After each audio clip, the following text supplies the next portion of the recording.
Welcome back to Click Start TV. So in today's episode, I'm going to expose the real reason you haven't started that business yet. But first, I just wanted to share a little story. So I had a woman come to me recently that wanted to start an e-commerce business. And her reason for not starting was due to her concerns about the current economy. So she said the economy felt just too uncertain at the moment and things were too unstable and it just wasn't the right time. So I made a video for her and I blew her excuses completely out of the water and I gave her the data and the examples of why it is the perfect time. And I gave her the proof that people that build incredible businesses in the most uncertain times. Anyways, so she came back to me 2 days later with a new excuse. So apparently she had spoken to her accountant and her accountant said to her that the share market was about to drop. So fair enough, I guess, and maybe the share market is about to drop. But the share market and the e-commerce market are two completely different industries. And honestly, when the share market drops, it's actually usually when the e-commerce industry booms. But anyway, on another point, why would you take financial advice from an accountant? I mean, accountants are the most risk-averse people on the planet. It's like asking someone who is 100 kilos overweight how to lose weight. So my point is, she didn't run out of excuses or reasons. She just found new ones.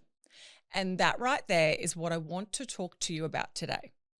Because it's not just her. I see this constantly. And if you're honest with yourself, you've probably done it too.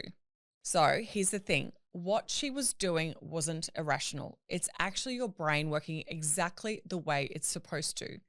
And it's called negativity bias. Our brains are literally wired to look for danger.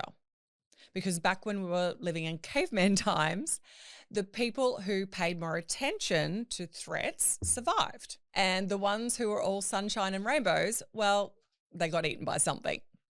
So your brain has essentially evolved over thousands of years to focus on what could go wrong, not what could go right.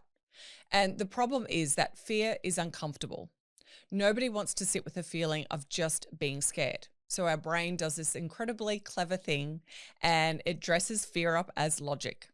It puts a nice suit on it and suddenly fear sounds like a perfectly reasonable, intelligent decision. Now, yes, the economy is uncertain and the accountant said the market might drop. And my friend tried something similar and it didn't work out. These are all logical excuses and they're all reasonable and they are all just fear in a costume. So I have done this personally myself in my own business recently. A couple of years ago, there was a massive shift in how business models like mine generate interest and sales, and things literally just shifted overnight. And before you know it, I wake up and I was behind the 8 ball. Now, there were warning signs and people were telling me I had to change how I market my business and I need to put my face on the brand more and yada, yada, yada. But I didn't listen. And the reason I didn't listen was because of fear, because I'm naturally quite shy and I don't love creating content. I don't want a huge sales team and all of the other things I was being told to do at the time. So I buried my head in the sand and then financially I ended up paying for it. I made poor business decisions based on fear. And the fear was I didn't want to do the damn thing that would have had a huge impact on my bottom line because I didn't want to put myself out there. At the time, I was getting invited to lots of public speaking gigs that I turned down. I was being offered podcast opportunities. Yep, turned them down too. You see, I kind of like to fly under the radar. And I just don't really love doing these videos much either, if I'm being honest with you, although I am getting the hang of it. And I do it because I know it helps people. Anyways, if I could hide away and not be the face of my business, I 100% would, but I can't. And that's not what the market wants. So I had to push through my fears and do the damn things I didn't want to do. And it's had a huge impact in a positive way. So yes, the main thing that is stopping you from having that dream business or that dream life or that dream partner is fear. What are you missing out on in life right now because of fear? And honestly, for me, I was stopping the growth of my own business. What is it for you? So another thing I want to flag as well is fear mongering, because it's not just our brains working against us.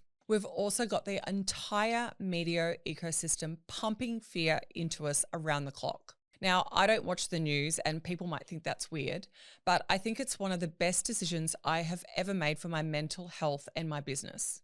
Because here's the reality of how the news operates.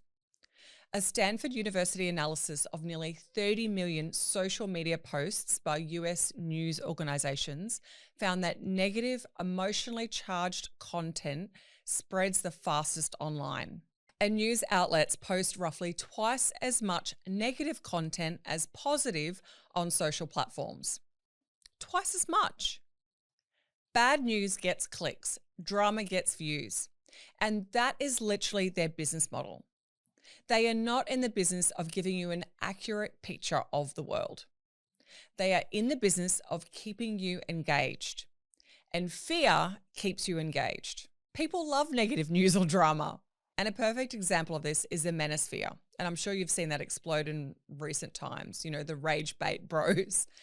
They have built massive audiences by telling you the world is collapsing and the economy is destroyed and everything is rigged against you and there's just no point trying. And you know why they're so big? Because negativity spreads. Outrage travels faster than hope every single time.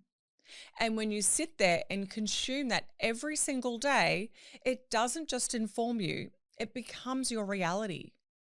Your perception of the world is shaped by what you feed it. So if you're feeding it constant negativity and fear, that's the lens that you start seeing everything through. Your accountant watches the same news. Your neighbor does. Your brother-in-law who tells you it's a bad time to start that business. All of them are swimming in the same fear soup. And then they pass it on to you like it's wisdom. It's not wisdom, it's fear. Negativity breeds negativity. That's just how it works. So I avoid negative people. I avoid watching negative news like the plague. And because I understand how much of an impact this has on my bank account, like my own dad can be a bit fear-mongering and negative at times. And honestly, if I listened to him every time he told me not to do something, I would probably still be living in Bundaberg. I would have never have started a business. I would have never have traveled anywhere. And I'd probably be married to some loser and be miserable. Now, it's not because he doesn't love me or he doesn't want me to have a full, amazing life. He is just fearful and worried that something bad will happen to me. So the best thing for me to do is stay safe and wrap myself up in cotton wool and never leave the house.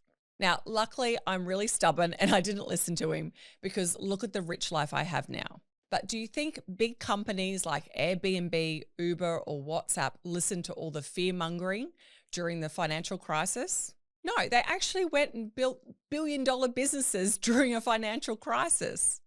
These are all billion-dollar companies that were born when the entire world was telling people not to take risks, when everyone's accountant was probably saying the same things to that lady that I spoke with. And here at home, look at what happened during COVID. The world was ending, or so we all thought at the time. Shops were closing, people were terrified, and e-commerce absolutely exploded.